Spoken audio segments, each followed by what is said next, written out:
হযরতে মুসা নবী 40 দিনের জন্য আল্লাহ বলেন, মুসা তুমি তুর পাহাড়ে আসো 40 দিনের নিয়ত করে আমার সাথে কথা বলার জন্য। মুসা আলাইহিস সালাম 40 দিনের নিয়ত করে তুর পাহাড়ে রওনা দিলেন। তুর পাহাড়ে চলে গেলেন, কিন্তু বনি ইসরায়েলের দায়িত্ব মুসা আলাইহিস সালাম হযরত হারুন আলাইহিস সালামের কাছে দিয়ে গেলেন। ও হারুন, তুমি আমার বনি ইসরায়েলকে দেখে শুনে রাখবে যেন তারা পাপ না করে, অন্যায় না করে। হযরতে মুসা কালিমুল্লাহ এই কথা বলে তিনি তুর পাহাড়ে চলে গেলেন আল্লাহর সাথে কালাম করার জন্য, দিদার করার জন্য। মুসা কালিমুল্লাহ যখন চলে গেলেন, তখন এই বনি ইসরায়েলের ভিতরে একজন জাদুকর ছিল। জাদুকরের নাম ছিল সামিরি। খুব মনোযোগ দেন, সামিরি জাদুকর। পৃথিবীতে এখনো জাদু আছে, দেখবেন এখনো সাধু সন্ন্যাসীরা জাদু টানা করে, তন্ত্র মন্ত্র তারা সাধন করে। আর মনোযোগ দিয়ে দিবেন, শুনবেন, তন্ত্র মন্ত্র দিয়ে জিন হাসিল করা যায়, শয়তানকে খুশি করা যায়, কিন্তু আমার আল্লাহ খুশি করা যায় না, আল্লাহ রাজি করা যায় না। সামিরি জাদুকর সে কি করল? স্বর্ণ দিয়ে একটা গোবৎস বানাইলো, গোবাসুর বানাইলো। গোবাসুর, দেখেন গরুর পূজা কখন থেকে শুরু হলো।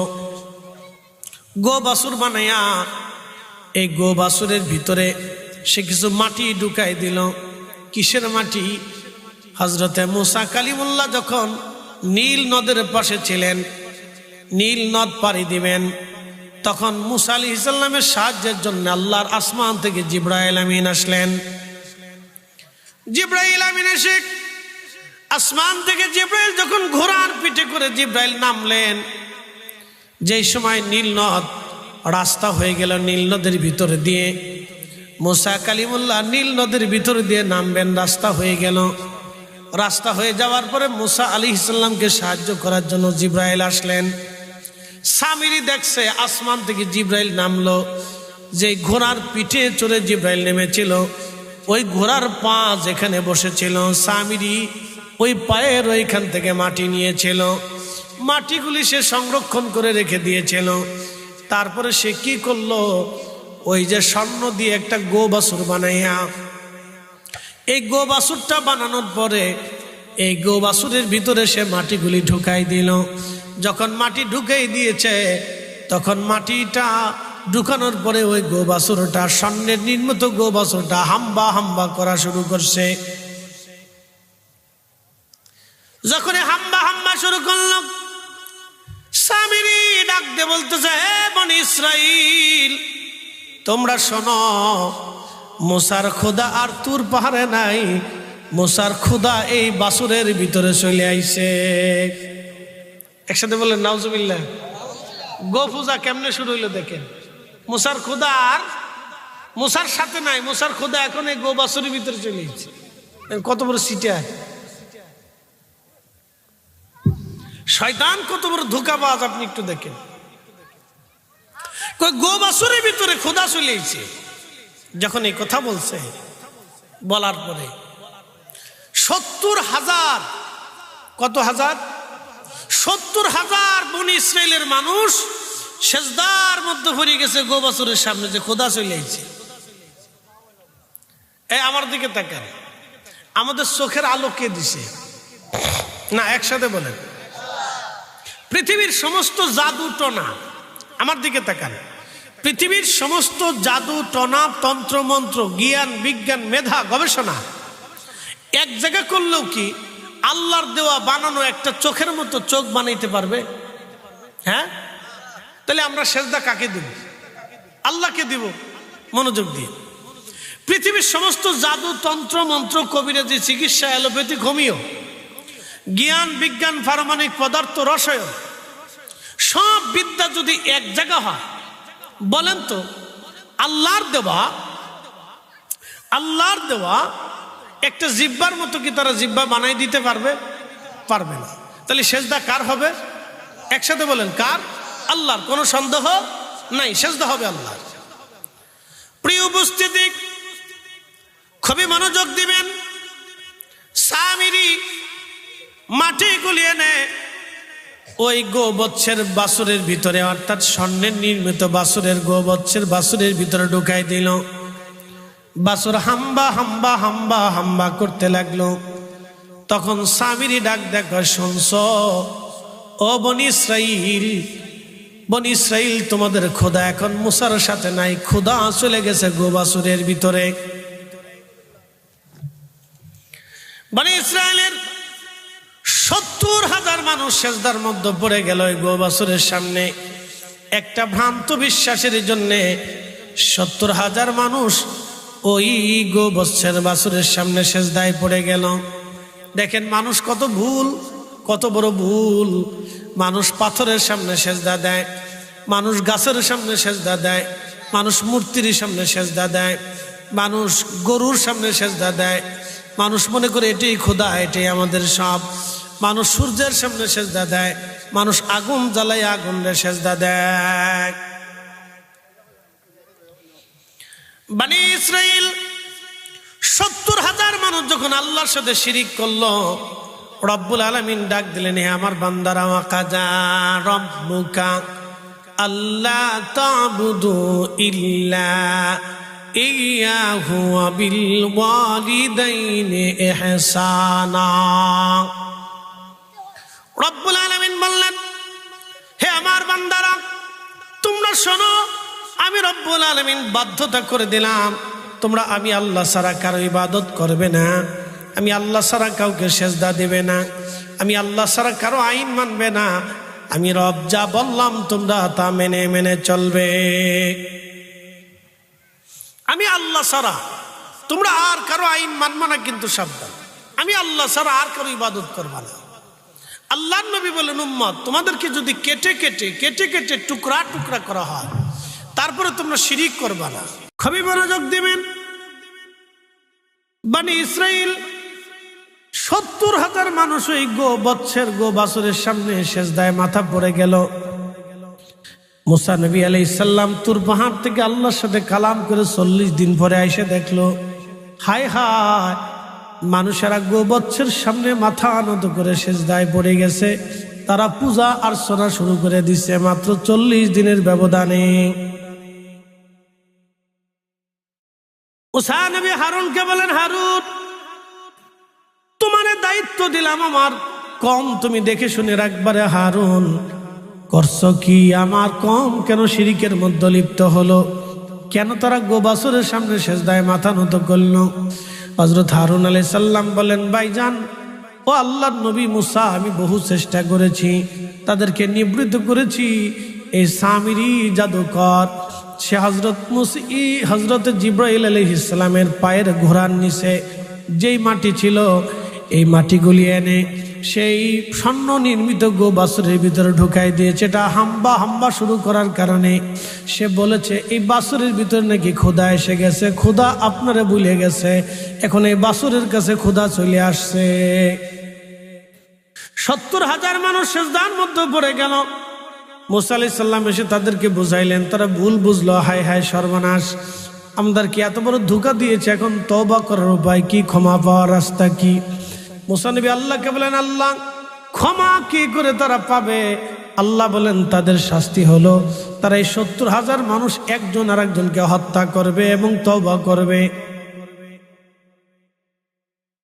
দেখছেন তওবা কত কঠিন ছিল, আর এখন আপনি হাত তুলে মোনাজাত করে কান্দে দেওয়ার সাথে আল্লাহ মাফ করে দিবে।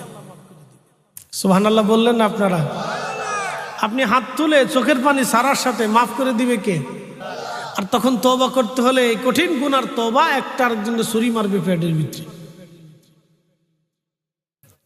70,000 মানুষ একজন আরেকজনকে ছুরিকাঘাত করলো, তওবা করলো, তওবা করার পরে ছুরিকাঘাত করলো, তাদের শাস্তি হলো ছুরি আঘাত করবে একজন আরেকজনকে, ছুরির আঘাত করে। এইভাবে 70,000 মানুষ মারা গেল, তওবা করলো। আল্লাহ তাদের তওবা কবুল করলেন, তারা মারা গেলেন, তারা জান্নাতে চলে গেলেন, আল্লাহ তাদেরকে মাফ করে দিল।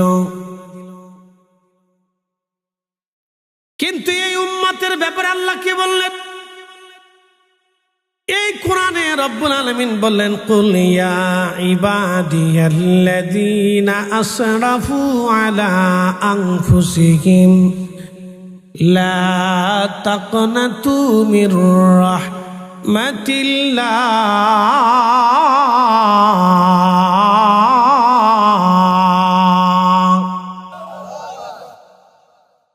রব্বুল আলামিন বলেন, হুজুর উম্মতকে জানায় দেন, আমার উম্মতকে বলে দেন, আপনি আপনার উম্মতকে জানান, হে আমার আল্লাহর বান্দারা, শুনে রাখো, তোমরা আমি মালিকের যত বড়ই গুনাহ করো না কেন, অপরাধ করো না কেন, তোমরা যত অন্যায় করো না কেন, লা তাকনাতু মির রাহমাতিল্লাহ,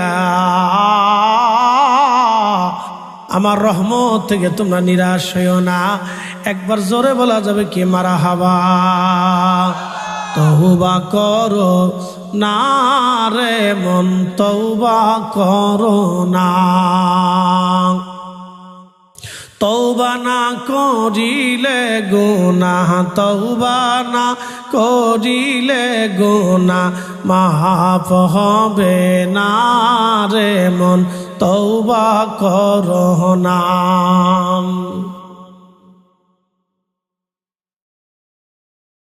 নসুহা তওবা করিল, জঙ্গলেতে চলে গেল, আল্লাহর পিয়ারা হইল, আল্লাহর পিয়ারা হইল, ভেবে দেখো না রে মন, তওবা করো না রে মন, তওবা করো না।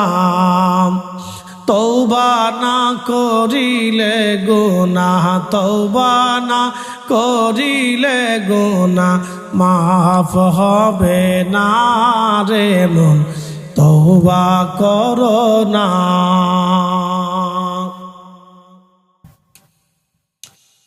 আল্লাহ ডাক দিলেন হাবিব উম্মতকে বলেন, আমি আল্লাহর রহমত থেকে যেন তারা নিরাশ না হয়। ইন্নাল্লাহা ইয়াগফিরুয যুনুবা জামিআ,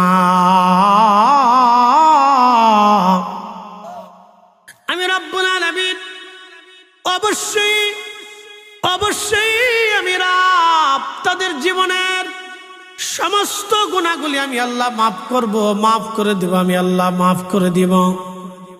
হুজুর উম্মতকে বলেন তারা আমার রহমত থেকে যেন নিরাশ না হয়। আমি রব্বুল আলামিন আমার বান্দার জীবনের গুনাহ মাফ করে দিব, যদি তারা মাফ চায় মাফ করে দিব। এই জন্য আমাদের সমাজ থেকে যারা দোয়া বন্ধ করে দিতে চায়, বুঝবেন মূলত ওরা ইসলামের পক্ষে না বলিয়া শয়তানের দালালি করে। কি কথা কর না কেন, জোরে বলেন। আমার দিকে তাকান, তাদের কি দোয়া বন্ধ করার দরকার ছিল না সুদ বন্ধ করার দরকার ছিল? তারা সুদ বন্ধ করতে পারছে? এনজিও বন্ধ করতে পারছে? বরং এনজিও বন্ধ করতে পারে নাই, বরং তারা কি করছে, তারা দোয়া বন্ধ করে দিছে। কথা ঠিক কিনা?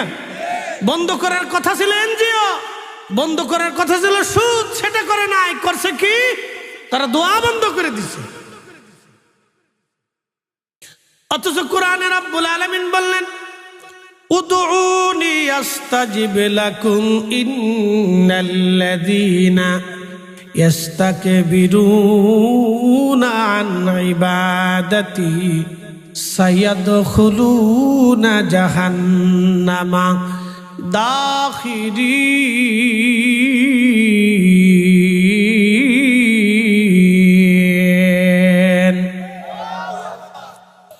রব্বুল আলামিন বললেন, হে বান্দা তুমি আমার কাছে চাও, আমি আল্লাহ তোমাকে দেব। তুমি আমার কাছে চাও, আমি আল্লাহ তোমাকে দেব। যদি না চাও, যদি দোয়া না করো, যদি কাকুতি মিনতি তুমি না করো, এই দোয়া নামক ইবাদত থেকে যদি নিজেকে গোটাও, নবীজি বলেন দোয়া হুয়াল ইবাদা। এই আয়াতের তাফসীরে তিরমিজি শরীফের তাফসীর কিতাবুত তাফসীরের ভিতরে এবং আবু দাউদের আবাবুদ দাওয়ার ভিতরে এসেছে, আল্লাহ রাসূল বলেন দোয়া হুয়াল ইবাদা, দোয়া হলো ইবাদতের অংশ। আমাদের দেশে যারা দোয়া বন্ধ করলো, ওরা বলে দোয়া নামাজের অংশ না, না করলেও চলে। কিন্তু আল্লাহর নবী বললেন দোয়া হলো ইবাদতের অংশ। অতএব ইবাদতের অংশ যেহেতু সারা যাবে, একসাথে বলেন সারা যাবে, যারা সারবে তারা মূলত বেদাতি। কথা ঠিক আছে না ভাই? ওরা কয় কি, ওরা বলে যে দোয়া নামাজের অংশ না। আপনি নামাজের অংশ না যেহেতু, অতএব এটা ছেড়ে দিলেও চলে, না করলেও চলে। চিন্তা করেন কত বড় দুষ্ট। দেখেন শয়তানের যুক্তি সুন্দর কিন্তু গলদ আছে। তারা বলে দোয়া নামাজের অংশ না, এটা না করলেও চলে। কিন্তু আল্লাহ রাসূল বলেন দোয়া ইবাদতের অংশ, তোমরা ছাইরো না। আর আল্লাহ নিজেও বলে দিলেন তোমরাও ছাইরো না, তোমরাই দোয়া করো। এই মাহফিলগুলি কেন হবে, কেন বসবো আমরা? সারা পৃথিবীতে কোটি কোটি মানুষ, বর্তমান সারা পৃথিবীতে 800 কোটি মানুষ। এই 800 কোটি মানুষের ভিতরে মাত্র 200 কোটি মানুষ মুসলমান। কত কোটি? 200 কোটি। বাদ বাকি যত মানুষ আছে সব মানুষ অমুসলিম, আল্লাহকে আল্লাহ বলে তারা স্বীকার করে না। কিন্তু আমাদের মতো মুসলিম মানুষকে আল্লাহ মুসলিম হিসেবে কবুল করছেন। মুসলমানের দাম কত এটা আমাদেরকে বুঝতে হবে। আল্লাহ কোরআনে বললেন, কুনতুম খায়রা উম্মাতিন উখরিজাত লিন্নাস। একটু বাচ্চাদেরকে তারাই দেন তো।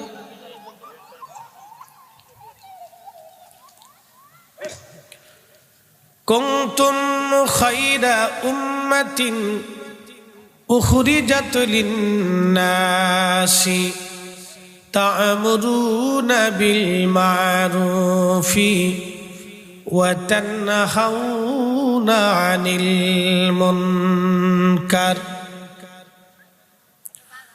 আল্লাহ কোরআনে বললেন তোমাদেরকে সর্বশ্রেষ্ঠত্ব দান করছি। কেন? এজন্যই শ্রেষ্ঠত্ব দিয়েছি, তোমরা আখিরি নবীর উম্মত। আমি আল্লাহ তোমাদেরকে 2টা কাজ দিলাম। একটা কাজ হলো তা'মুরুনা বিল মা'রুফ, মানুষকে ভালো কাজের দাওয়াত দিবে। ওয়া তানহাউনা আনিল মুনকার, খারাপ কাজ থেকে ফিরাবে। তো এই ভালো কাজের দাওয়াতের জন্য, খারাপ কাজ থেকে ফেরানোর জন্য এই মাহফিলের ইন্তজাম। এই প্রোগ্রামগুলো সাজানো হয়, বসতে হয়, আলোচনা। এই যারা আজ দাঁড়ানো আছেন চলে আসেন, দাঁড়িয়ে না থেকে চলে আসি ভাই, বসেন বসেন, আসেন ভিতরে এসে বসেন। আল্লাহ আমাদের সকলকে কবুল। আসেন ভিতরে এসে বসেন, বসেন। যত সময় আসি তত সময় কথা শুনতে। আমার পরে মুফতি শরীফ আহমদ জিহাদি সাহেব তিনিও আলোচনা রাখবেন, তিনিও আসতেছেন ইনশাল্লাহ। আল্লাহ সকলকে কবুল করুন। বসেন ইনশাল্লাহ।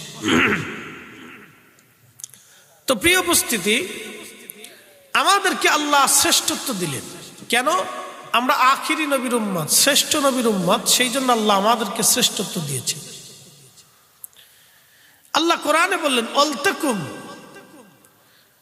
ওয়ালতাকুম মিনকুম উম্মাতুন ইয়াদউনা ইলাল খায়র ওয়া ইয়া'মুরুনা বিল মা'রুফ ওয়া ইয়ানহাউনা আনিল মুনকার। রব্বুল আলামিন বললেন, হে আমার বান্দারা, পৃথিবীতে এক জমাত উম্মত টিকে থাকবে যারা কিয়ামত পর্যন্ত মানুষদেরকে আল্লাহর দিকে ডাকতে থাকবে। ওয়ালতাকুম মিনকুম উম্মাতুন ইয়াদউনা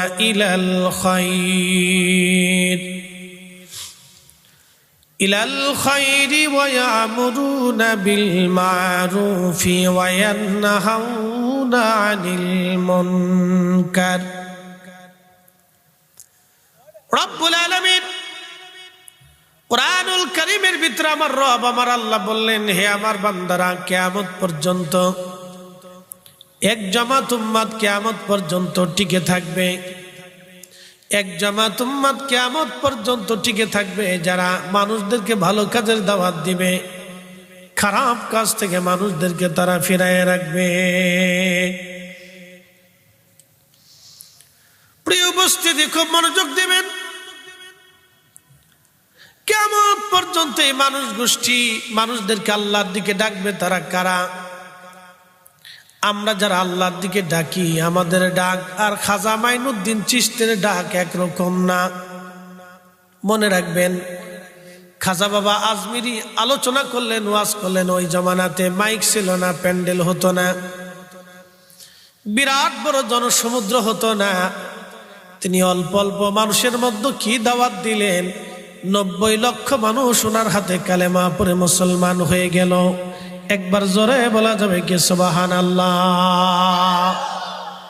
শুধু মুসলমান না, সাচ্চা মুসলমান। শুধু মুসলমান না, সাচ্চা মুসলমান হয়ে গেল। হযরত শাহজালাল ইয়ামানি মুজাররদি রাহমাতুল্লাহ আলাইহি তিনি কি দাওয়াত দিলেন, একা একা 360 জন আউলিয়া নিয়ে। আজকে সারা বাংলাদেশে 18 কোটি মুসলমান শুধু তার জন্য। কথা ঠিক আছে না? এরকম কিছু আউলিয়া کرام কিয়ামত পর্যন্ত টিকে থাকবে। আল্লাহ বলেন ওয়ালতাকুম মিনকুম উম্মাতুন ইয়াদউনা ইলাল খায়রি ওয়া ইয়ামুরুনা বিল মা'রুফি ওয়া ইয়ানহাউনা আনিল মুনকার। এই জামাত মানুষগুলি মানুষদেরকে আল্লাহর দিকে ডাকবে এবং খারাপ কাজ থেকে ফিরায় রাখবে। প্রিয় মুসলমান, খুব মনোযোগ দিবেন। যে জমিন আপনারা দেখেন, এই জমিন একসময় জিনেরা আবাদ করত। পৃথিবীর কোটি কোটি জিন একসময় পৃথিবীতে আবাদ করত। এই জিনদের বাড়িঘর ছিল এই পৃথিবীতে, তাদের ব্যবসা ছিল, বাণিজ্য ছিল, বাড়িঘর ছিল, সংসার ছিল, রাজনীতি ছিল, বাদশাহী ছিল।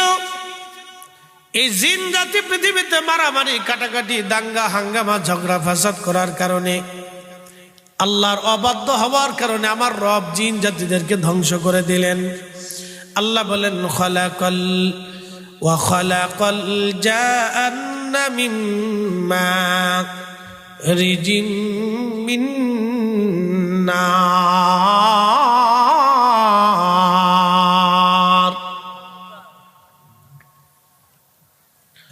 রব্বুল আলামিন বললেন, আমি জিন জাতিকে সৃষ্টি করেছি আগুনের শিখা থেকে। আপনারা যখন আগুন জ্বালাবেন দেখবেন হলুদ কোয়ালিটির একটা সবুজ আগুন আগে জ্বলে, হলুদ, হলুদের পরে সবুজ সবুজ দেখা যায়। এই সবুজের পরে দেখবেন ধোঁয়া দেখা যায়। এই ধোঁয়ার কুণ্ডলী থেকে আমার রব, আমার আল্লাহ জিনদেরকে সৃষ্টি করলেন, যার কারণে জিন সহসা দেখা যায় না। এই জন্য জিন সহসা পৃথিবীতে আপনি দেখবেন না, কিন্তু তারা আকৃতি ধরতে পারে। কেন জিন সৃষ্টি করলেন আর মানুষ কেন সৃষ্টি করলেন? আল্লাহ বলেন ওয়ামা খালাকুতুল জিন্না ওয়াল ইনসা ইল্লা লিয়াবুদুন। আমি মানুষ এবং জিন সৃষ্টি করেছি আমার গোলামি করার জন্যে, আমার ইবাদত করার জন্যে, আমি আল্লাহর আনুগত্য করার জন্যে। এই মানুষ এবং জিনকে আল্লাহ সৃষ্টি করলেন আল্লাহর ইবাদত করার জন্য। আমাদের যেমন শরীয়ত আছে, জিনদের এরকম শরীয়ত আছে।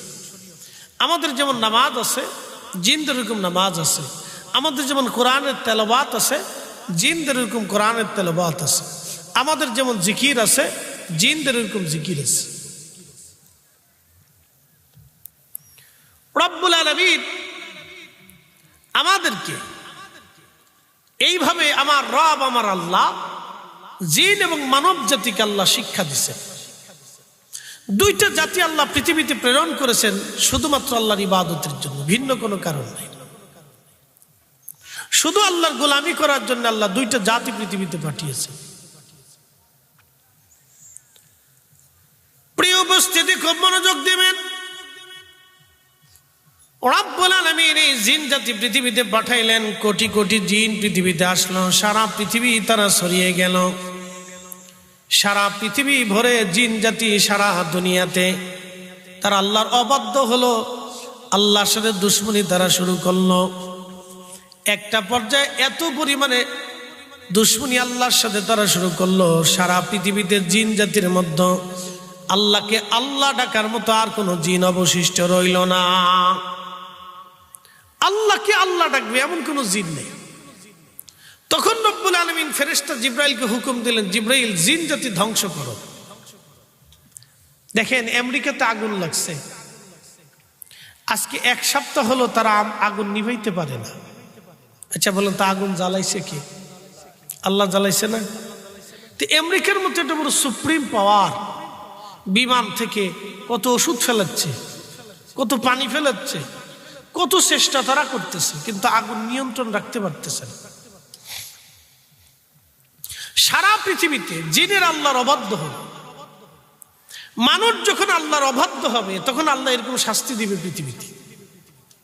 এই কোরআন যে আমার সামনে যে ছোট্ট কোরআনের কপিটা দেখতেছে, এই কোরআন আল্লাহ সূরা রুমের ভিতরে লিখছেন, দহারাল ফাসাদু ফিল বাররি ওয়াল বাহরি বিমা কাসাবাত আইদিন নাস।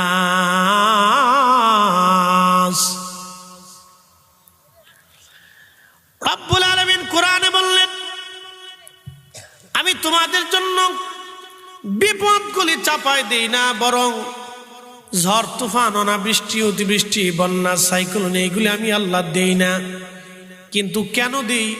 এইগুলি তোমাদের দু হাতের রুজি, সেই জন্য আমি আল্লাহ দিয়ে দেই। কেন দেই? এটা তোমাদের দু হাতের রুজি, সেই জন্য আমি আল্লাহ দেই। তোমরা এগুলি কামাই করো, রুজি করো, সেই জন্য আমি আল্লাহ দিয়ে রাখি।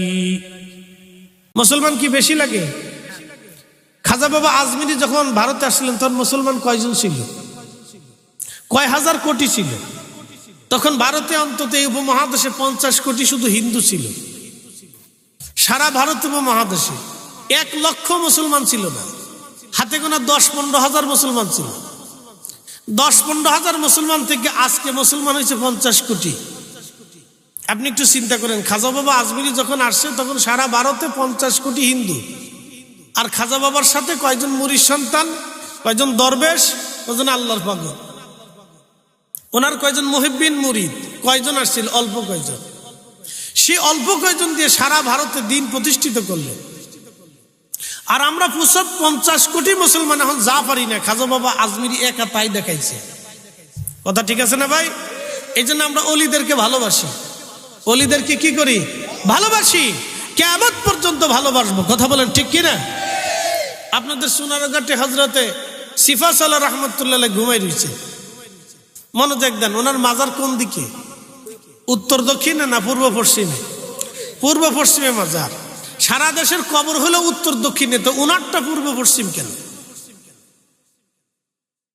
বুঝে গেল ক্ষমতা আছে, কারামত আছে, আধ্যাত্মিক পাওয়ার আছে, আল্লাহ সন্তুষ্টি আছে। সেই দিন যদি সিফা সালারের তলোয়ার বাংলাদেশে উত্তোলিত না হতো, তাহলে আজকে কালেমার স্বাদ আপনারা পাইতেন না। কথা ঠিক আছে না? অবশ্যই কালেমার স্বাদ আপনি পাইতেন না। যদি সেই দিন সিফা সালাহ রহমতুল্লাহ আলাইহির তলোয়ার উত্তোলিত না হতো, তাহলে কালেমা কি জিনিস আজকে বুঝতেন না। এই জন্য কিয়ামত পর্যন্ত ওলি দুনিয়াতে থাকবে, কখনো ওলি শেষ হবে না। কিয়ামত পর্যন্ত ওলি থাকবে, ওলিদের দরজা খোলা থাকবে, কিয়ামত পর্যন্ত চলমান থাকবে, কখনো শেষ হবে না। প্রিয় উপস্থিতি, খুব মনোযোগ দিবেন। আগের যুগে ওলি ছিল, কিয়ামত পর্যন্ত ওলি থাকবে। সুলাইমান আলাইহিস সালামের বিরাট বড় রাজদরবার। সুলাইমান আলাইহিস সালামের রাজদরবার বর্তমান ফিলিস্তিন, আর রানী বিলকিসের রাজদরবার বর্তমান ইয়ামান। বুঝতে পারতেছেন, হাজার হাজার মাইল দূর, 1-2 দূর না, হাজার হাজার মাইল ধরে দূরত্ব রানী বিলকিস আর সুলাইমান আলাইহিস সালামের রাজদরবার। ওই সময় রানী বিলকিস সূর্যের পূজা করত, আগুনের পূজা করত, তারা আগুনের সেজদা দিত। সূর্যকে তারা মনে করতো এটাই খোদা। মানুষ কতটা ভ্রান্ত ছিল দেখেন, সূর্যকে মনে করতো এটাই খোদা। আপনি লক্ষ্য করেন, যারা সূর্যের পূজা করে তারা বলে সূর্য খোদা। আচ্ছা বলেন, এখন রাত বাজে 8:20, এখন কি সূর্যের আলো আছে বাংলাদেশে? বাংলাদেশের কোন স্থানে আছে? তাহলে সূর্য কোথায় গেল? ডুবে গেছে, অস্তমিত হয়েছে। তাহলে সূর্য বাংলার আকাশ থেকে অস্ত গেল, এর অর্থ হচ্ছে সূর্য খোদা হতে পারে না। আবার সকালবেলা সূর্য উদয় হবে, এর অর্থ হলো সূর্য খোদা হতে পারে না। কারণ সূর্যের পরেই অন্ধকার আসে, অন্ধকারের পরে আবার সূর্য আসে, দিনের পরে রাত আসে, রাতের পরে দিন আসে। যেহেতু দিনের পরে রাত আসে, রাতের পরে দিন আসে, অতএব এই রাত এবং দিন কখনো খোদা হতে পারে না, এটা অস্তমিত যায়। তো মনোযোগ দিয়ে, তো রানী বিলকিস সূর্যের পূজা করত। পৃথিবীতে পূজা অর্চনা কেমনে শুরু হইল, আমি একটা ঘটনা আপনাদেরকে শোনাই। হাজরাতে মুসা নবী 40 দিনের জন্য আল্লাহ বলেন, মুসা তুমি তুর পাহাড়ে আসো 40 দিনের নিয়ত করে আমার সাথে কথা বলার জন্য। মুসা আলাইহিস সালাম 40 দিনের নিয়ত করে তুর পাহাড়ে রওনা দিলেন। তুর পাহাড়ে চলে গেলেন, কিন্তু বনি ইসরায়েলের দায়িত্ব মুসা আলাইহিস সালাম হযরত হারুন আলাইহিস সালামের কাছে দিয়ে গেলেন। হারুন, তুমি আমার বনি ইসরায়েলকে দেখে শুনে রাখবে যেন তারা পাপ না করে, অন্যায় না করে। হাজরাতে মুসা কালিমুল্লাহ এই কথা বলে তিনি তুর পাহাড়ে চলে গেলেন আল্লাহর সাথে কালাম করার জন্য, দিদার করার জন্য। মুসা কালিমুল্লাহ যখন চলে গেলেন, তখন এই বনি ইসরায়েলের ভিতরে একজন জাদুকর ছিল, জাদুকরের নাম ছিল সামিরি। খুব মনোযোগ দেন, সামিরি জাদুকর। পৃথিবীতে এখনো জাদু আছে, দেখবেন এখনো সাধু সন্ন্যাসীরা জাদু টানা করে, তন্ত্র মন্ত্র তারা সাধন করে। আর মনোযোগ দিয়ে দিবেন, শুনবেন, তন্ত্র মন্ত্র দিয়ে জিন হাসিল করা যায়, শয়তানকে খুশি করা যায়, কিন্তু আমার আল্লাহ খুশি করা যায় না, আল্লাহ রাজি করা যায় না। সামিরি জাদুকর সে কি করল, স্বর্ণ দিয়ে একটা গোবৎস বানাইলো, গোবাসুর বানাইলো। গোবাসুর, দেখেন গরুর পূজা কখন থেকে শুরু হলো। গোবাসুর বানাইয়া এই গোবাসুরের ভিতরে সে কিছু মাটি ঢুকাই দিল। কিসের মাটি? হযরতে মুসা কালিমুল্লাহ যখন নীল নদের পাশে ছিলেন, নীল নদ পাড়ি দিবেন, তখন মুসা আলাইহিস সালামের সাহায্যের জন্য আল্লাহর আসমান থেকে জিবরাইল আমিন আসলেন। জিবরাইল আমিন এসে আসমান থেকে জিবরাইল যখন ঘোড়ার পিঠে করে জিবরাইল নামলেন, যেই সময় নীল নদ রাস্তা হয়ে গেল নীল নদের ভিতরে দিয়ে, মুসা কালিমুল্লাহ নীল নদের ভিতরে দিয়ে নামবেন, রাস্তা হয়ে গেল। রাস্তা হয়ে যাওয়ার পরে মুসা আলাইহিস সালামকে সাহায্য করার জন্য জিবরাইল আসলেন। সামিরি দেখছে আসমান থেকে জিবরাইল নামলো, যে ঘোড়ার পিঠে চড়ে জিবরাইল নেমেছিল, ওই ঘোড়ার পা যেখানে বসেছিল সামিরি ওই পায়ের ওইখান থেকে মাটি নিয়েছিল। মাটিগুলি সে সংরক্ষণ করে রেখে দিয়েছিল। তারপরে সে কি করলো, ওই যে স্বর্ণ দিয়ে একটা গোবাসুর বানাইয়া, এই গোবাসুরটা বানানোর পরে এই গোবাসুরের ভিতরে সে মাটিগুলি ঢুকাই দিল। যখন মাটি ঢুকাই দিয়েছে, তখন মাটিটা ঢুকানোর পরে ওই গোবাসুরটা, স্বর্ণের নির্মিত গোবাসুরটা হাম্বা হাম্বা করা শুরু করছে। যখন হাম্বা হাম্বা শুরু করল, সামিরি ডাকতে বলতেছে, হে বনি ইসরাইল, তোমরা শোনো, মুসার খোদা আর তুর পাহাড়ে নাই, মুসার খোদা এই বাসুরের ভিতরে চলে আইছে। একসাথে বলেন নাউজুবিল্লাহ। গো পূজা কেমনে শুরু হইলো দেখেন। মুসার খোদা আর মুসার সাথে নাই, মুসার খোদা এখন এই গো বাসুরের ভিতরে চলে গেছে। কত বড় সিটা, শয়তান কত বড় ধোঁকাবাজ, আপনি একটু দেখেন। গো বাসুরের ভিতরে খোদা চলে এসেছে। যখন এই কথা বলছে, বলার পরে 70,000, কত হাজার? 70,000 বনি ইসরায়েলের মানুষ সেজদার মধ্যে পড়ে গেছে গো বাছুরের সামনে, যে খোদা চলে আইছে। এই আমার দিকে তাকান, আমাদের চোখের আলো কে দিছে? না, একসাথে বলেন। পৃথিবীর সমস্ত জাদু টনা, আমার দিকে তাকান, পৃথিবীর সমস্ত জাদু টনা, তন্ত্র মন্ত্র, জ্ঞান বিজ্ঞান, মেধা গবেষণা এক জায়গা করলেও কি আল্লাহর দেওয়া বানানো একটা চোখের মতো চোখ বানাইতে পারবে? হ্যাঁ, তাহলে আমরা সেজদা কাকে দিব? আল্লাহকে দিব। মনোযোগ দিয়ে, পৃথিবীর সমস্ত জাদু তন্ত্র মন্ত্র, কবিরাজি, চিকিৎসা, অ্যালোপ্যাথিক, হোমিও, জ্ঞান বিজ্ঞান, পারমাণবিক পদার্থ, রসায়ন, সব বিদ্যা যদি এক জায়গা হয়, বলেন তো আল্লাহর দেওয়া একটা জিহ্বার মতো কি তারা জিহ্বা বানাই দিতে পারবে? পারবে না। তাহলে সেজদা কার হবে? একসাথে বলেন, কার? আল্লাহর, কোনো সন্দেহ নাই, সেজদা হবে আল্লাহর। প্রিয় উপস্থিতি, খুবই মনোযোগ দিবেন। সামিরী মাটি গুলিয়ে নেয় ওই গোবৎসের বাছুরের ভিতরে, অর্থাৎ স্বর্ণের নির্মিত বাছুরের গোবৎসের বাছুরের ভিতরে ঢুকাই দিল।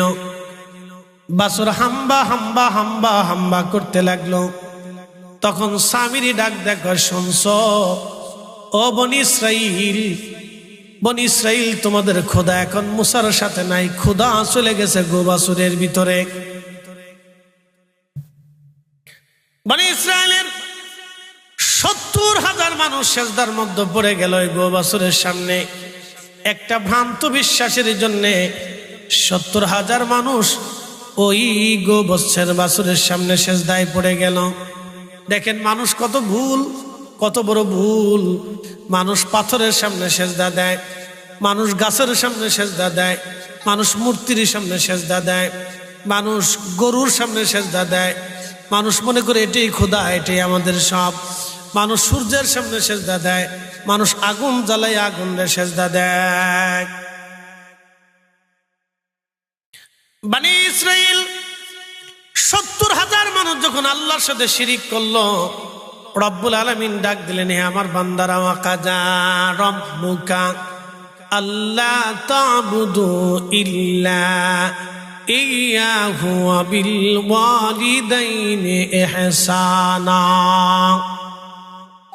রব্বুল আলামিন বললেন, হে আমার বান্দারা, তোমরা শোনো, আমি রব্বুল আলামিন বাধ্যতা করে দিলাম, তোমরা আমি আল্লাহ ছাড়া কারো ইবাদত করবে না, আমি আল্লাহ ছাড়া কাউকে সেজদা দিবে না, আমি আল্লাহ ছাড়া কারো আইন মানবে না, আমি রব যা বললাম তোমরা তা মেনে মেনে চলবে।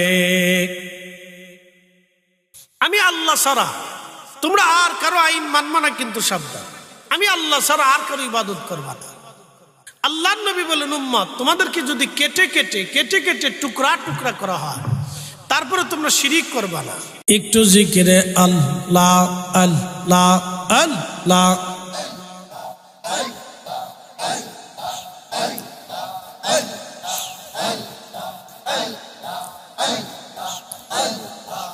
আখেরাতে পার হবে তুই পলসি রাতের পুবল, আল্লাহ আল্লাহ। জবান খোলে। আখেরাতে পার হবি তুই পলসি রাতের পুবল, আল্লাহ আল্লাহ। আল্লাহ যেই দিন কাজী হবে, এই জাররা জাররা হিসাব নিবে, সেই দিন তোমায় কে তোড়াবে, সেই দিন তোমায় কে তোড়াবে, মুহাম্মদ রাসূল। আকে রাতে পার হবি তুই পলসি রাতের পুবল, আল্লাহ আল্লাহ।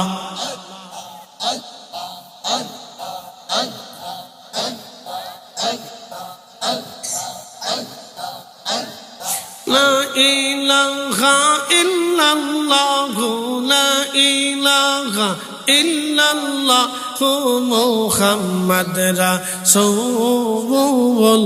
আখিরাতে পার হবি তুই পলসি রাতের পুবল, আল্লাহ আল্লাহ।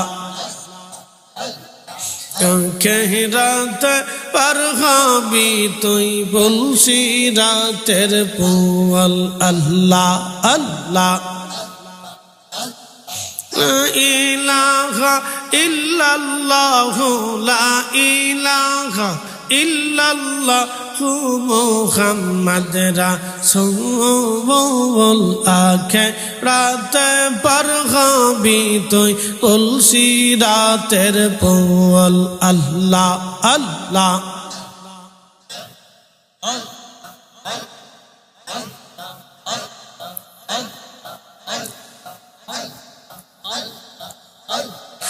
আল্লাহ যেই দিন কাহার হবে এই নফসি নফসি সবে বলবে সেই দিন তোমায় কে তরাবে সেই দিন তোমায় কে তরাবে মুহাম্মদ রাসূল আখিরাত পার হবি তুই পলসি রাতের পল আল্লাহ আল্লাহ আল্লাহ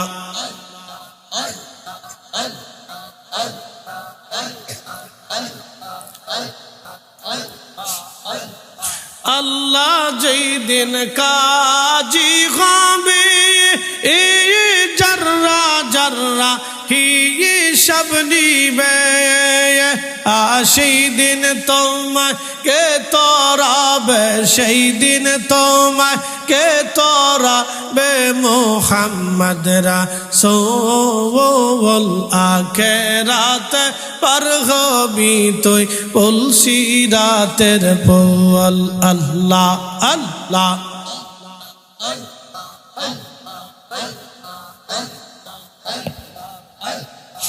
আখিরাত পার হবি তুই পলসি রাতের পল আল্লাহ আল্লাহ আল্লাহ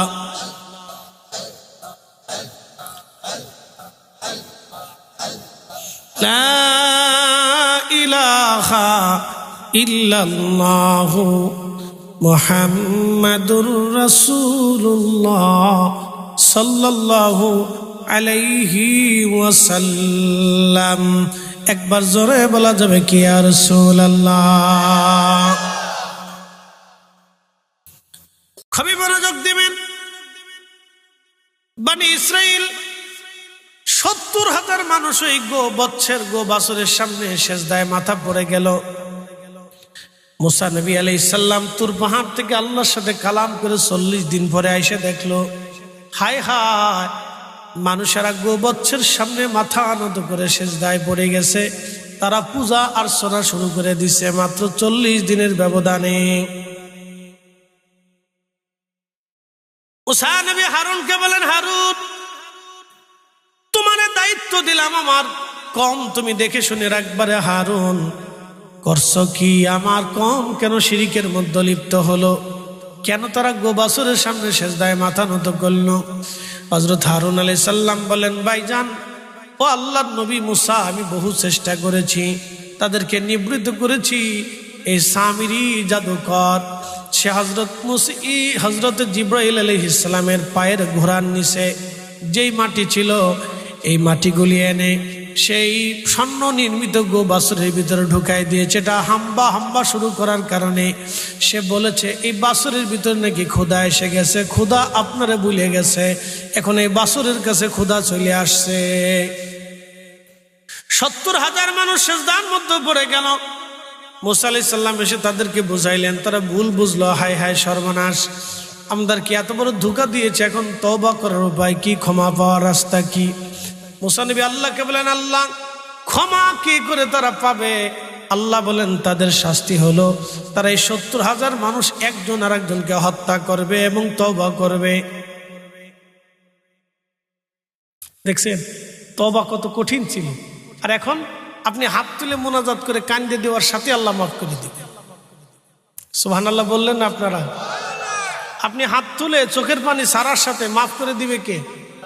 আর তখন তওবা করতে হলে এই কঠিন গুনার তওবা, একটা আরেকজনকে ছুরি মারবে পেটের ভিতরে।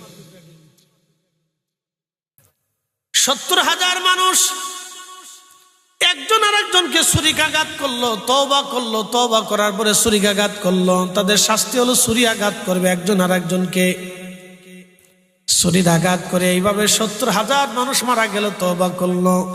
আল্লাহ তাদের তওবা কবুল করলেন, তারা মারা গেলেন, তারা জান্নাতে চলে গেলেন, আল্লাহ তাদেরকে মাফ করে দিল। কিন্তু এই উম্মতের ব্যাপারে আল্লাহ কি বললেন? এই কোরআনে রব্বুল আলামিন বললেন, কুল ইয়া ইবাদিয়াল্লাযীনা আসরাফু আলা আনফুসিহিম লা তাকনাতু মির রহমাতিল্লাহ।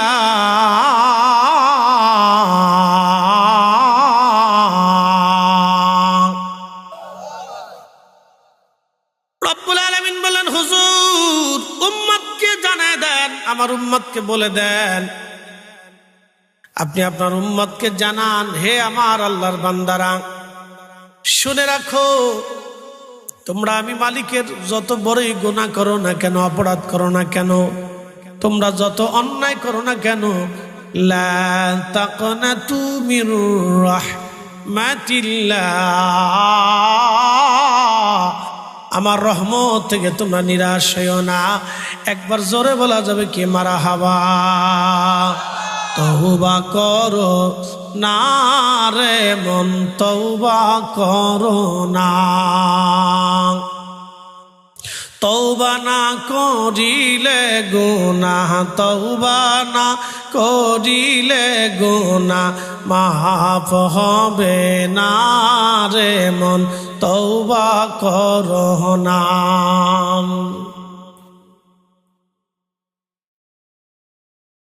নসুহা তওবা করিল, জঙ্গলেতে চলে গেল, আল্লাহর পিয়ারা হইল, আল্লাহর পিয়ারা হইল, ভেবে দেখো না রে মন, তওবা করো না রে মন, তওবা করো না। তওবা না করিলে গুনাহ, তওবা না করিলে গুনাহ মাফ হবে না রে মন, তওবা করো না।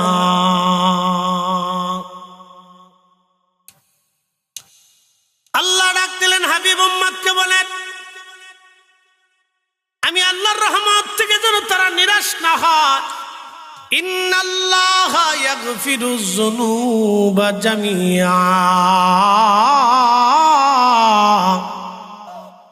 আমি রব্বুল আলামিন অবশ্যই অবশ্যই আমি রব তাদের জীবনের সমস্ত গুনাহগুলি আমি আল্লাহ মাফ করব, মাফ করে দেব, আমি আল্লাহ মাফ করে দিব।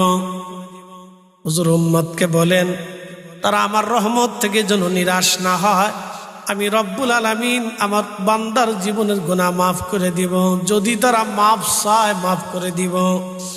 এই জন্য আমাদের সমাজ থেকে যারা দোয়া বন্ধ করে দিতে চায়, বুঝবেন মূলত ওরা ইসলামের পক্ষে না বলিয়া শয়তানের দালালি করে। কি কথা কন না কেন, জোরে বলেন। আমার দিকে তাকান, তাদের কি দোয়া বন্ধ করার দরকার ছিল না সুদ বন্ধ করার দরকার ছিল? তারা সুদ বন্ধ করতে পারছে? এনজিও বন্ধ করতে পারছে? বরং এনজিও বন্ধ করতে পারে নাই, বরং তারা কি করছে, তারা দোয়া বন্ধ করে দিছে। কথা ঠিক কিনা? বন্ধ করার কথা ছিল এনজিও, বন্ধ করার কথা ছিল সুদ, সেটা করে নাই, করছে কি, তারা দোয়া বন্ধ করে দিছে। অথচ কোরআনে রব্বুল আলামিন বললেন, উদউনি আস্তাজিব লাকুম ইন্নাল্লাযীনা ইয়াস্তাকবিরুনা আন ইবাদাতি সায়াদখুলুনা জাহান্নামা দাখিরিন।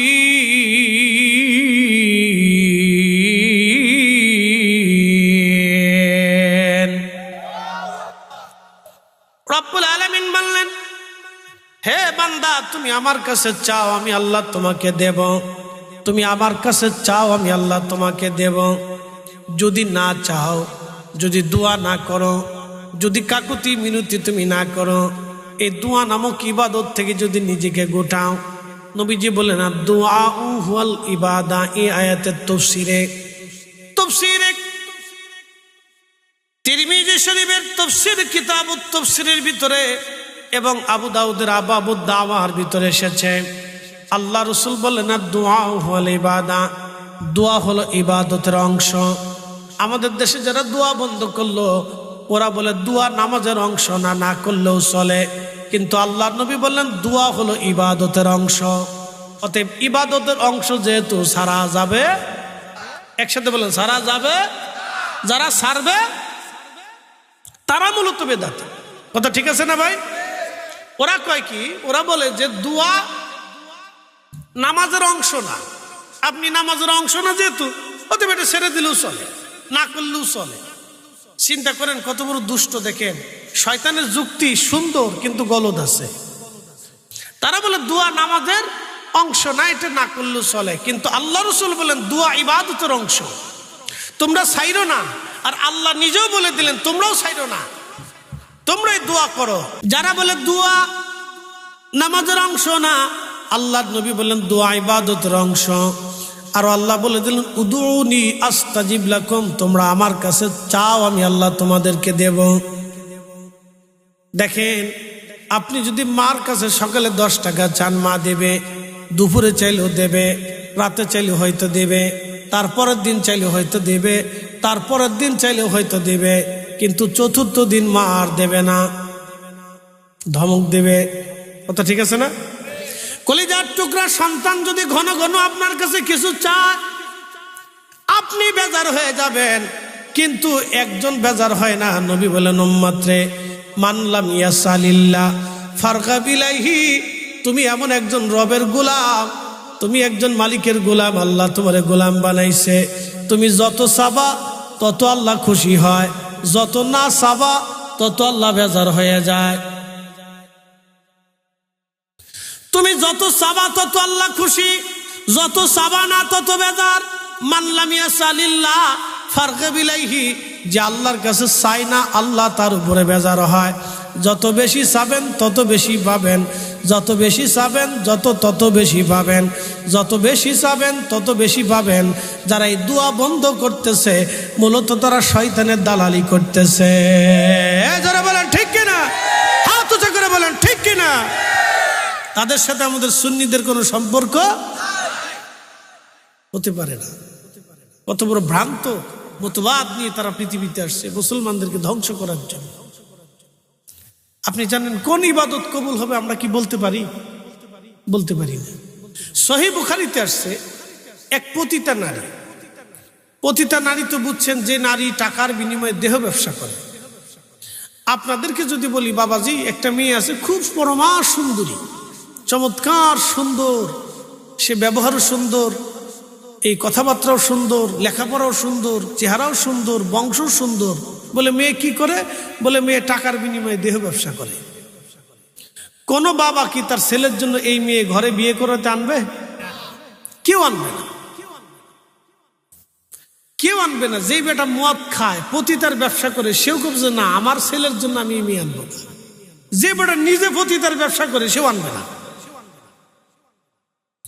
তাহলে পতিতা নারীরা সমাজের নিকৃষ্ট লোক, এটা আমরা ধরে নেই। কিন্তু এই সমাজ তাদেরকে পতিতা বানাইছে, এটা কিন্তু মানতে হবে। এই রাষ্ট্র তাদেরকে পতিতা বানাইছে। বলে হুজুর কারণ রাষ্ট্র যদি ইচ্ছা করতো আমরা পতিতা নিবৃত্ত করে তাদের কর্মসংস্থান করে তাদের একটা সুন্দর জীবনের ব্যবস্থা করে দেব, রাষ্ট্র পারত, কিন্তু রাষ্ট্র করে না। এই সমাজ যদি ইচ্ছা করতো যে আমরা পতিতা হতে দেব না, এই ছোট ছোট বাচ্চা যেগুলি মেয়েরা অপহরণ হয়, এই মেয়েদেরকে তারা এইগুলি ব্যবহার করে। কোনো কোনো মেয়েরা টাকার জন্যে এই কুপথে অপথে তারা চলে যায়। কোনো মেয়েরা বাড়ি থেকে বিচ্ছিন্ন হয়ে যাইয়া এই সমস্ত খারাপ মানুষের নজরে পড়িয়া বাধ্য হইয়া তারা পতিতার বৃত্তিকার কারণ করে। আল্লাহ তাদেরকে হেফাজত করুক। এই সমাজ তাদেরকে পতিতা বানাইছে। এই রাষ্ট্র ইচ্ছা করলে পতিতা বৃত্তি বন্ধ করে দিতে পারে, কিন্তু রাষ্ট্র করবে না। প্রিয় উপস্থিতি, মনোযোগ দিবেন।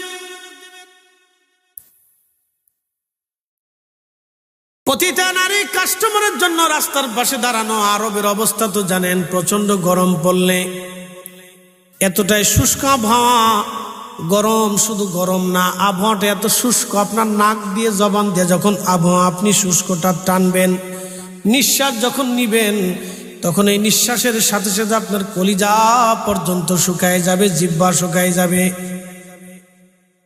জিহ্বা শুকায় যাবে। আমি আগে বুঝতাম না, আমি এবছর হজে যাওয়ার পরে বুঝছি, বাপরে বাপ কি কঠিন রুক্ষ আবহাওয়া। আরাফা থেকে যখন হাইটে মুজদালিফায় আসলাম তখন বুঝছি জ্বালাকারে কয়। একটার পর একটা পানি পান করছি, তারপর কলিজা শুকাই যায়। মুজদালিফা থেকে মিনা প্রান্তরে হাইটিয়া জমারাতে আসছি। এই হাঁটা শুরু হইল, 30 কিলোমিটার হাঁটছি। আরাফা থেকে মুজদালিফা, মুজদালিফা থেকে মিনা হয়ে জমারাত, শয়তানরে পাথর মেরে হাঁটতে হাঁটতে হেরেমে আসছি। হেরেমে আইসে তাওয়াফ করছি, তাওয়াফ করার পরে সাই করছি, সাই করিয়া হোটেলে আসার আগে হাগে হালাল হয়েছি, মাথার চুল ফেলাইছি, চুল ফেলাইয়া হালাল হইয়া তারপরে আইসে হোটেলে ঢুকছি, এহরামের কাপড় ছাড়ছি। খুব মনোযোগ দিবেন হাজিরিন। এই সময় পর্যন্ত কত লিটার পানি আমার পেটের মধ্যে গেছে আমি জানি না। একটার পর একটা খাইছি, একটার পর একটা খাইছি, তাও গরম পানি না, ঠান্ডা পানি একটার পর একটা খাইছি। প্রচুর ঠান্ডা পানি খাওয়ার কারণে আমার একেবারে পরিপূর্ণ ঠান্ডা লেগে গেল, দম ছাড়তে পারিনি, এত কঠিন অবস্থা। বন্ধু মনোযোগ দিবেন, সেই দিন বুঝেছি আরবের শুষ্ক আবহাওয়া কত মারাত্মক। কুকুর পানির তৃষ্ণায় হাঁপাইতেছে, জিহ্বা বের করে হাঁপায় হাঁপায় যাচ্ছে। পানির জন্য কুকুরটা পাগল পাড়া হয়ে গেছে। প্রতিটা নারীর মনে মায়া লাগলো, আরে একটা আল্লাহ সৃষ্টি কুকুর আজকে পানির তৃষ্ণায় মারা যাবে, তা হতে পারে না। এই প্রতিটা নারী তার পায়ের মোজা খুললো, মোজাটা চামড়া দিয়ে বানানো ছিল। পায়ের মোজা খুলিয়া রশি বেঁধে কুয়ার ভিতরে নামাইয়া কুয়ার ভিতর থেকে পানি উঠাইয়া এই প্রতিটা নারী কুত্তারে পানি পান করাইল। কুকুরকে পানি পান করানোর কারণে আমার আল্লাহ পাক খুশি হইয়া নবী বললেন সহিহ বুখারীর কিতাবুল আম্বিয়াতে, আল্লাহর নবী বললেন আমার রব ওই প্রতিটা নারী সারা জীবনের জেনার গুণ আল্লাহ মাফ করে দিলেন। একবার জোরে বলা যাবে কে মারহাবা। দয়াকার, মাফ করে কে? তা আমরা মোনাজাতে মাফ চাইলে মাফ করবে কে? প্রতিটা নারী কুত্তারে পানি খাওয়ায় যদি মাপ পাইতে পারে, তাহলে আমরা আল্লাহর কাছে কান্দে কি মাপ পাইতে পারি না? তাহলে এই দুয়া যারা বন্ধ করতেছে সবকটা শয়তানের দালাল। আসতে বলেন কেন? জোরে বলেন, জোরে জোরে, কোনো সন্দেহ নাই। আচ্ছা, আপনাদেরকে আরেকটা যুক্তি দিই, মিলাদ পড়ানোর পরে তারপর খাওয়ান কিনা? খাওয়ান না, কিছু মেহমানদেরই তো হয়। আপনি আপনার বাড়িতে 10 জন মেহমানকে দাওয়াত করছেন, এখন খালি মুখে কি করে বিদায় করবেন বলেন তো? খালি মুখে বিদায় করা যায়? আপনি দাওয়াত করছেন যে ভাইরে আমরা অমুক দিন আমার বাড়িতে দুয়ার ইন্তজাম করছি, মাহফিল হবে। যদিও আমরা মিলাদ নাম, কিন্তু জিকির কার? দুরূদ শরীফ নবীর না, নাম মিলাদ কিন্তু দুরূদ তো রাসূলের, জিকির তো আল্লাহর, কোরআন তো আল্লাহর কোরআনই তেলাওয়াত করি না, আমরা বাইবেল পড়ি। তা আল্লাহর কোরআন পড়ি না? তা প্রত্যেক হরফে কয় নাকি 10 নেকি, প্রত্যেক দুরুদে কয় নাকি 10 নেকি, প্রত্যেক জিকিরে নেকি, প্রত্যেক দোয়ায় নেকি, প্রত্যেক সালামে নেকি, প্রত্যেক নাতে নেকি। আমরা নেকি দেখি, উনরা খালি বেদাত দেখে। বুঝলাম না কিছু? আমরা নেকি পাই, উনরা খালি বেদাত পায়। তার মানে চশমা লাগাইছে কালা, এই জন্য দুনিয়া কালা দেখা যায়। কথা ঠিক আছে না ভাই? চশমা হয়েছে লাল, এই জন্য দুনিয়া লাল দেখা যায়। চশমা যদি এশকে রসুলেরটা লাগাইতো তাহলে এশকে রসুল বোঝা যাইতো। চশমা লাগাইছে আব্দুল ওহাব নজদির, যার কারণে এই দুনিয়াও আব্দুল ওহাব নজদির কত খালি বেদাত মনে হয়। কথা ঠিক কিনা? আল্লাহ আমাদেরকে বুঝার তৌফিক দিক, সকলে বলে না আমিন। বুঝাটা জরুরি ভাই। দুনিয়ার থেকে আমরা চলে যাব না। দুনিয়ার থেকে এখানে 100 বছরের বয়সী কেউ আছে? আমাদের হাজী সাহেবের বয়স কত হবে? তাইজউদ্দিন সাহেবের বিরাট বয়স হবে। উনি সেই অসুস্থ বৃদ্ধ তিনি আমরা দরবারে যে দাওয়াত করে আসছে আমার। যাই হোক, তুমি বয়স্ক মানুষ, ওনার চাইতে হয়তো বয়স বেশি থাকতে পারে, তো 100 বছরের উপরে না। তার অর্থ হলো আপনাদের এই অঞ্চলে সোনাচুং, বসন্তপুর, সনখলার পশ্চিম পার, চান্দপুর, কয় গ্রাম নাম জানি না, সব একসাথে লিখে দিছে।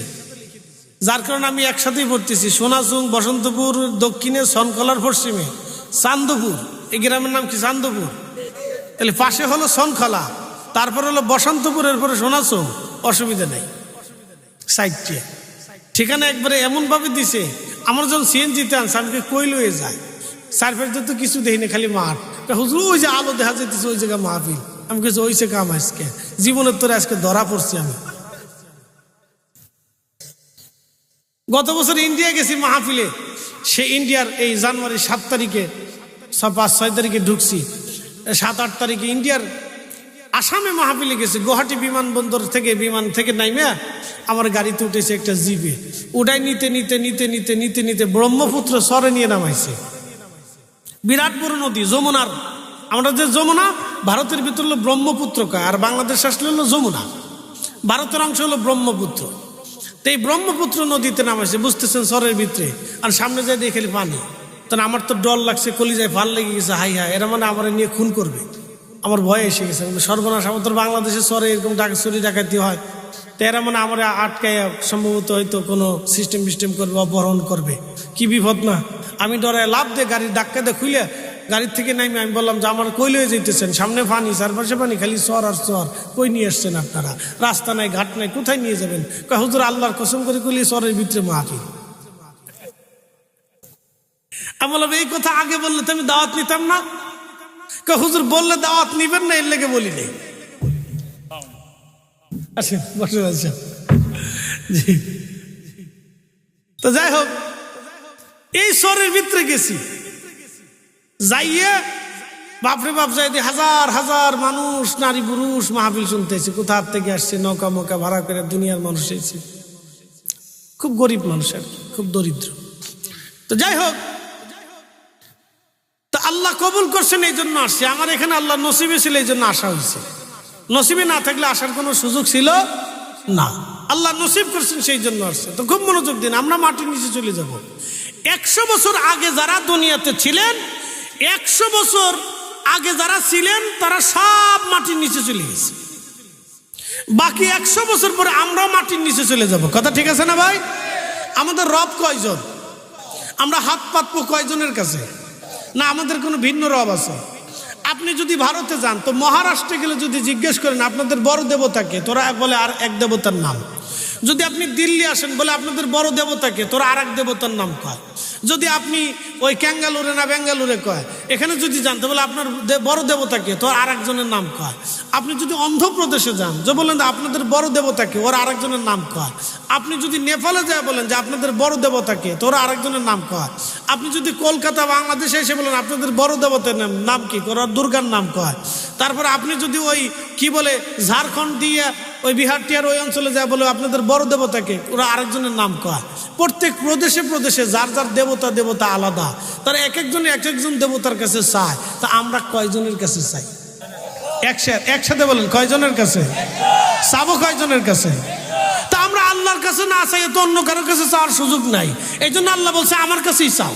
তো এই জন্য আমরা সুন্নিরা চাইতে থাকি, আর ওরা খালি বেদাত যত জিকির করবে করতে থাক, আমরা চাইতেই থাকবো। কথা কন না, ঠিক আছে না? নি দোয়া চলবে কি চলবে না? যদি বন্ধ হয়ে যায় তাহলে আপনার কপালে শনি আছে। বলে হুজুর কারণ কি? আপনি মরে যাবেন, আপনার সন্তান হাত বাড়াবে না। আব্বার আমল নিয়ে, আব্বা কবরে চলে গেছে, আমি দোয়া করলেও যা, না করলেও তা, আব্বারটা আব্বা বুঝুক। এই সওয়াল পড়ার চাইতে পুত্র বলা চাইতে কুত্তা বলা ভালো। কি ভাই কথা খারাপ কইছি আমি? মন্দ কথা বলছি? অযৌক্তিক বলছি? তো এই সন্তান পেলে লাভ কি? যে সন্তান আপনার মরার পরে দোয়া করবে না, দোয়া মানবে না। তা আপনি একজনের সাথে বন্ধুত্ব করলেন, তারা মাঝে মধ্যে ফিরাই করে খাওয়ান, এই সোনারঘাটে নিয়ে খাওয়ান, হবিগঞ্জে নিয়ে খাওয়ান, বড় বড় হোটেলে নিয়ে খাওয়ান, মাঝে মধ্যে গিফট দেন, কাপড় চোপড় কিনে দেন, গড়ি কিনে দেন, বন্ধুর সাথে ঘোরাফেরা করেন, বিরাট বড় বন্ধু। তো বন্ধু দোয়া মানে না। আপনি মরে গেলেন, কবর দিয়ে বন্ধু বলে আমার বন্ধু যা আমল নিছে এটাই শেষ, বন্ধুর জন্য দোয়া খের করে কোনো লাভ নাই। আমি সাল্লাম বন্ধু, আসসালামু আলাইকুম। তাহলে এই বন্ধু খাওয়ানোর সাথে কুত্তা খাওয়ানো ভালো না? তাহলে বন্ধু খায় লাভ হলো কি? এর সাথে বন্ধুত্ব করে লাভ হলো কি? আপনি তার সাথে বন্ধুত্ব করতে হবে যে আপনার মরার পরে দোয়া করবে। কথা কান না, ঠিক কিনা? এই কথা সারা জীবন মনে রাখবে, ভুলে গেলে চলবে না। কবর বড় কঠিন জায়গা, কবর বড় কঠিন জায়গা। এখানে কেউ কারো কথা মনে রাখে না। রাখে ভাই? রাখে না, সবাই ভুলে যায়। কত গোরস্থানের পাশ দিয়ে হাজার হাজার মানুষ হাইটে যায়, মনে থাকে না, সালাম পর্যন্ত দেয় না। আজকে আপনাদেরকে একটা ঘটনা শোনাই দিয়ে যাই। এই ফুলা পান ওরা ভিতরে, আব্বা ভিতরে। ওরা মাহফিলও বুঝে না, মাঠও বুঝে না। বিরাট বড় মাঠ পেয়ে মনে করছে এটা হাসরের মাঠ পেয়ে গেছে, এবার যদ্দুর ফারি দৌড়াই, দৌড়া সারা মাঠ ভরে দৌড়া, তো মাহফিলের দিকে আইস না। হযরত আল্লামা ইমাম শামসুদ্দিন সাখাবী বিশ্ববিখ্যাত একজন মুহাদ্দিস ছিলেন। তিনি এই পৃথিবীর সর্বশ্রেষ্ঠ মুহাদ্দিসদের একজন। তিনি আল্লামা শামসুদ্দিন সাখাবী রাহমাতুল্লাহ আলাইহি। শামসুদ্দিন সাকাবি রহমাতুল্লাহ একটা কিতাব লেখছেন আল কওলুল বদি, আমার ঘরে আছে।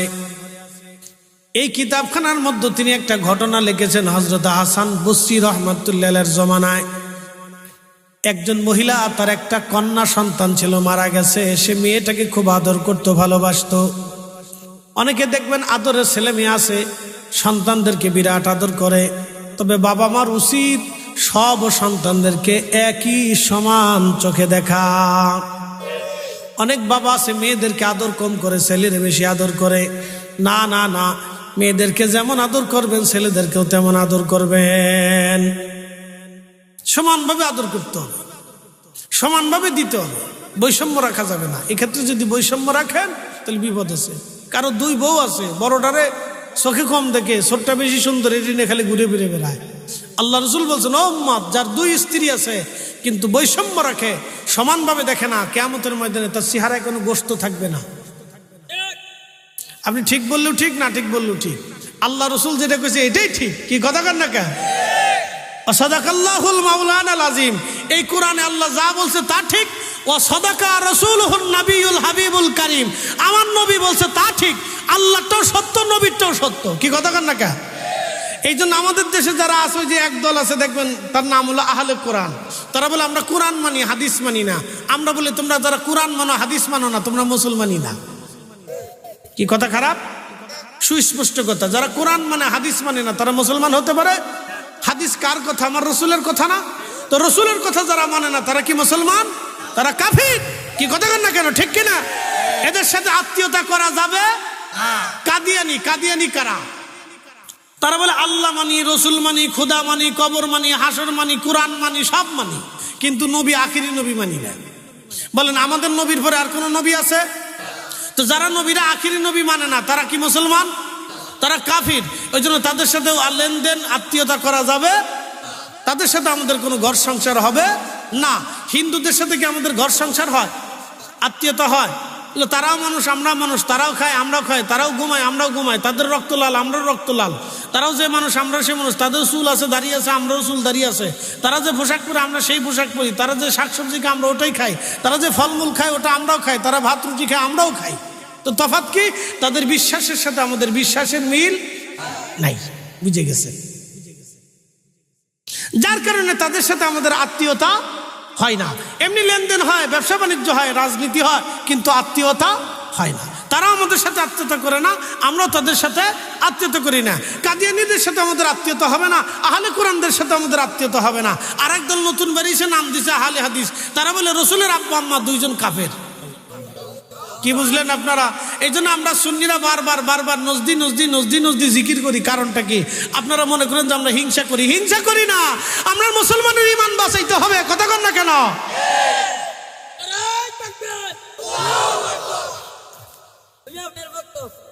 আমার বক্ত ইসুদকে বক্ত কি ঠিক আছে? যাওয়ার সময় আমারও ব্যাগটা ধরে লয়ে যাস, ক্যামেরা ট্যামেরা লয়ে যাস নাকি? আগে দিস, ঠিক আছে, লাইট দিয়ে আগে দিস, আর ফলাইস না কিন্তু, সাবধান। বক্ত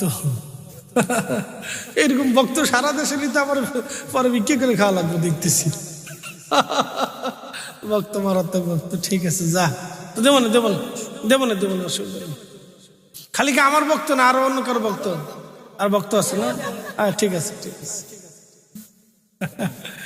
আল্লাহ দুনিয়াতে কত কোয়ালিটির মানুষ বানাইছেন। তাহলে সব মাহফিলই যাস না, সবার কাছ থেকে 100 টাকা করে, বেশি নিস না? 100। আচ্ছা, ঠিক আছে। যাক, আলহামদুলিল্লাহ, আল্লাহ কবুল করুক, বলেন আমিন। হযরত হাসান বসরি রাহমাতুল্লাহ আলাইহি বলতেছেন, আল্লামা ইমাম সাকাবি লেখেন, হাসান বসরির কাছে মহিলাটা আসছে। সন্ধ্যার সময় এসে বলল, হুজুর, আমি একটা বিপদ নিয়ে আসছি। বলে, কি বিপদ বলেন? বলে, আমার মেয়েটা মারা গেছে। সকালবেলা জোহরের পরে তার জানাজা দাফন কাফন হয়েছে। কবরস্থ করে আমি আপনার কাছে আসছি। দয়া করে আপনি বলে দেন, আমার মেয়েটা জান্নাতি নাকি জাহান্নামী? আমি জানতে চাই মেয়েটা জান্নাতি নাকি জাহান্নামী, দয়া করে বলে দেন। হাসান বসরি বলতেছে, মারে, তোমার মেয়েটা জান্নাতি জাহান্নামী আমি কি করে বলবো রে মা? বলতেছে হুজুর আমার মেয়েটাকে আমি বড্ড ভালোবাসি আদর করি, আপনি দয়া করে বলে দেন কি করে আমি জানতে পারবো আমার মেয়েটাকে আমি জান্নাতি নাকি জাহান্নামী দেখবো। হাসান বসরি বললেন মা তাহলে তুমি বাড়ি চলে যাও, বাড়ি যাওয়ার পরে তুমি এশার নামাজ পড়বা, এশার নামাজ পড়ে 4 রাকাত অতিরিক্ত নফল নামাজ পড়বা, সূরা ফাতিহার সাথে প্রত্যেক রাকাতে সূরা তাকাসুর পড়বা। আল্লাহাকুমুত তাকাসুরু হাত্তা যুরতুমুল মাকাবির কাল্লা সাওফা তা'লামুনা সুম্মা কাল্লা সাওফা তা'লামুন কাল্লা লাউ তা'লামুনা ইলমাল ইয়াকিন লাতারাবুন্নাল জাহিমা সুম্মা লাতারাবুন্নাহা আইনাল ইয়াকিন সুম্মা লাতুসআলুন্না ইয়াওমাইযিন আনিন নাঈম।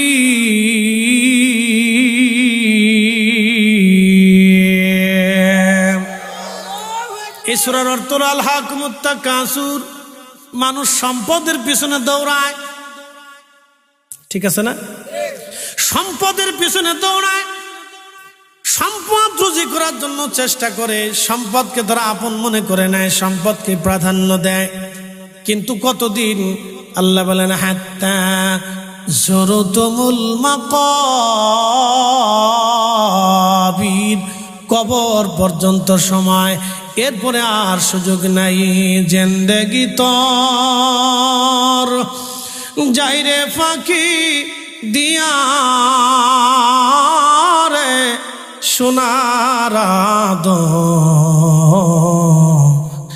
জিন্দেগি তোর যাই ফাঁকি দিয়া। ও আদম রে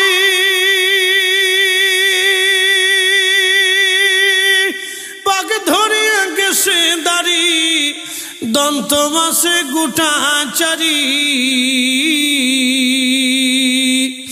সমন জারি গিয়াছে করিয়া রে সোনার জিন্দেগি তোর যাই ফাঁকি দিয়া। আল্লাহুম্মা সাল্লি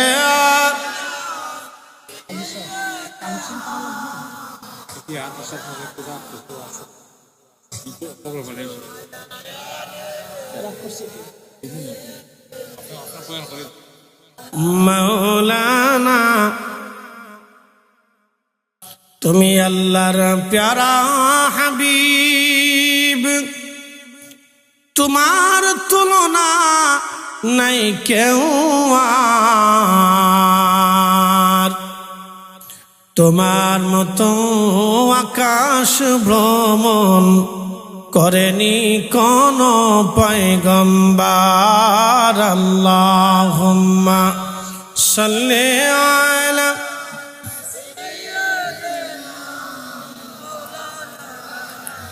মুহাম্মদ ওয়া আলা আলি সাইয়্যিদিনা।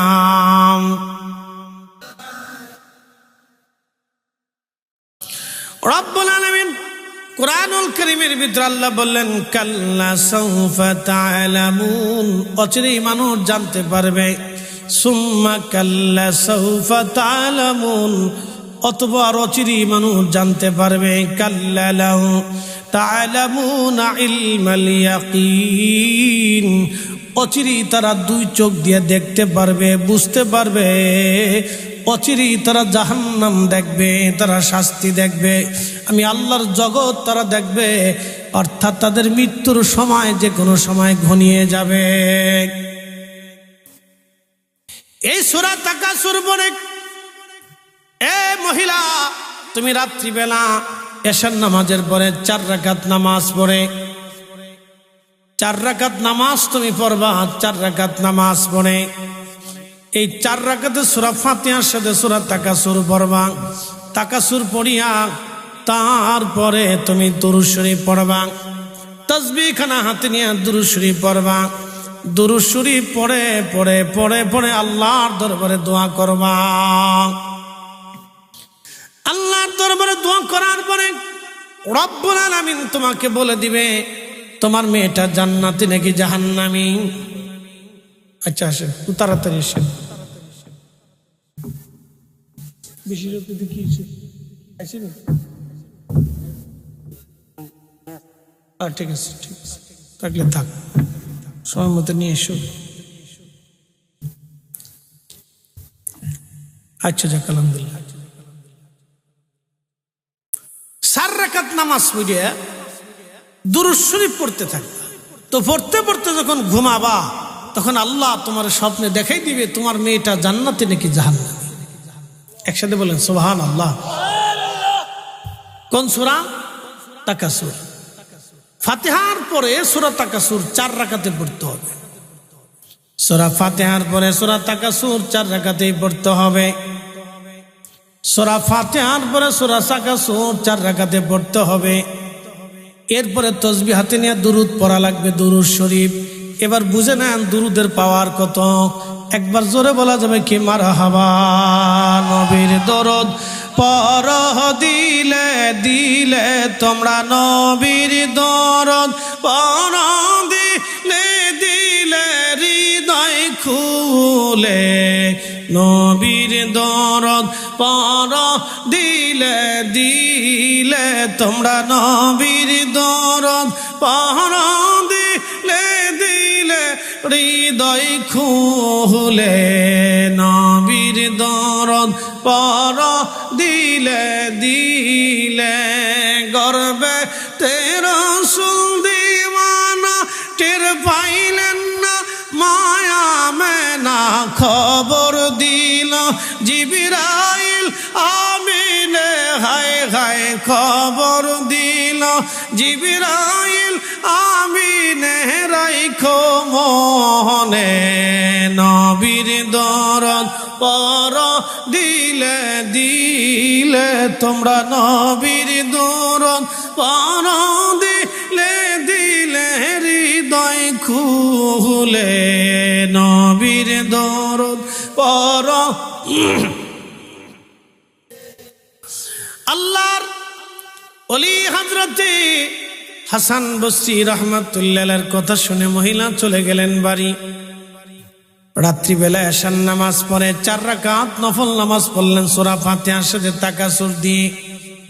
4 রাকাত নফল নামাজ পড়ে আল্লাহরে বান্দা দুরূদ শরীফ পড়তে পড়তে আল্লাহর বান্দি ঘুমিয়ে পড়লেন।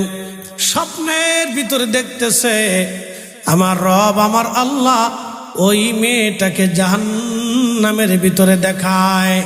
মেয়েটা কাঁদতেছিল আর বলতেছিল মা আমি জাহান্নামের কঠিন লেলিহান শিখার ভিতরে জ্বলতেছি, মা জাহান্নামের কঠিন লেলিহান শিখার মধ্যে জ্বলতেছি। মেয়েটা খুব করে কাঁদতেছে, ও মা আমি জাহান্নামের কঠিন লেলিহান শিখার মধ্যে কাঁদতেছি, মা আমারে আপনি উদ্ধার করার চেষ্টা করেন, আমি বিপদের মধ্যে পড়ে গেছি। এই স্বপ্ন দেখার পরে মহিলা পাগল জড়িয়ে গেছে। দেখেন আগের যুগের নারীরা নামাজ ছাড়তো না, পর্দা ছাড়তো না, বেপর্দায় চলতো না। আগের যুগের নারীরা নামাজ ছাড়তো না। এদেশের বর্তমানে বহু মেয়ে আছে 6 মাসেও একবার ওযু করে না, 6 মাসে ওযু করে না। নামাজ তো দূরের কথা, 6 মাসে ওযু করে না, এরকম বহু মেয়ে আছে। খালি সাজন্য গুজন্য ওযু করে না। বহু মেয়ে আছে বাংলাদেশে, লক্ষ লক্ষ নারী আছে 6 মাসে ওযু করে না, নামাজ তো পড়েই না, ওযু করে না, শুধু প্রসাদনী মাখে সাজগজ্জা করে। সেই দিনের মেয়েরা পর্দা করত, নামাজ পড়তো, তারাও জাহান্নামের ভিতরে আটকা পড়ে গেল। মহিলা কান্দে আর বলে হুজুর উপায় কি? হাসান বসরি ডাক দে বলেন মা রে তুমি তোমার মেয়ের নামে বেশি বেশি দোয়া করো এবং সদকা করো, দেখো রব্বুল আলামিন মাফ করে কিনা। হাসান বসরি এই কথা বলার পরে মহিলা চলে গেলেন। মহিলা চলে যাওয়ার পরে মহিলা যখন চলে গেলেন, পরের দিন রাত্রিবেলা হাসান বসরি রহমাতুল্লাহ ঘুমিয়ে আছেন।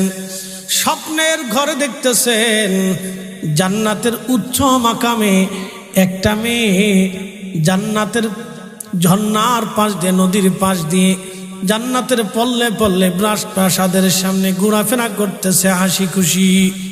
সুন্দর জান্নাতি পোশাক পরে সে হাঁটাহাঁটি করে। হাসান বসরি জিজ্ঞেস করলেন, এই মেয়ে তুমি কে?